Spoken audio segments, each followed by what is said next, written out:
पण 2000 साली मी बोलतो नवी मुंबईमध्ये घरपट्टी पाणीपट्टी वाढणार नाही.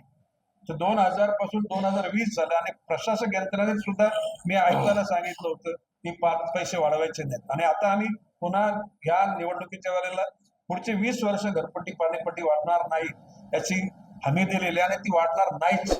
तर त्याकरता आर्थिक समतोल तर ठेवला पाहिजे आणि त्याकरता एक 4-5 दिवसामध्ये बजेट सादर होईल. त्यावेळेला नवी मुंबईचा खऱ्या अर्थानं मान्य नरेंद्रजी मोदी यांना अपेक्षित असलेलं शहर, मान्य देवेंद्रजी फडणवीस यांना अपेक्षित शहर, तशा प्रकारचं करण्याचा माझा निश्चित विचार आहे आणि तो करणारच. पालघर जिल्ह्याचा पालकमंत्री म्हणून त्या जिल्ह्याचा जो सागरी, नागरी आणि डोंगरी या 3 भागामध्ये आहे, त्यामध्ये भविष्य काळामध्ये चौथी मुंबई पालघर जिल्ह्यात होणार आहे.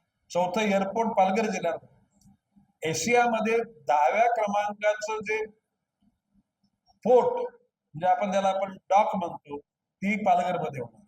म्हणजे भारतातल्या सर्व राज्यांच्या मार्गाची कनेक्टिव्हिटी पालघरला समृद्धीच्या महामार्गाने अहमदाबाद, बडोदा, अलिबाग कॉरिडॉर असेल तर भविष्य काळामध्ये पालघरचा विकास भौतिकदृष्ट्या होताना तिथल्या लोकांचा सामाजिक आणि आर्थिक विकास सुद्धा व्हावा याकरता माननीय मुख्यमंत्र्यांशी मी चर्चा केली. माननीय मुख्यमंत्री मोदी सुद्धा त्या गोष्टीशी सहमत आहेत आणि त्या अनुषंगानं पालघर जिल्ह्याचा बजेट सुद्धा चतुरस्र असावा.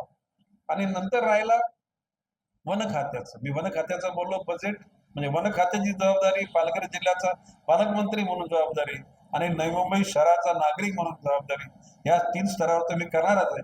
आणि या ठिकाणी तुम्ही सगळे सहकारी सक्रिय आहात आणि मला विश्वास आहे की वॉचडॉगची भूमिका सगळीचकडे असली पाहिजे.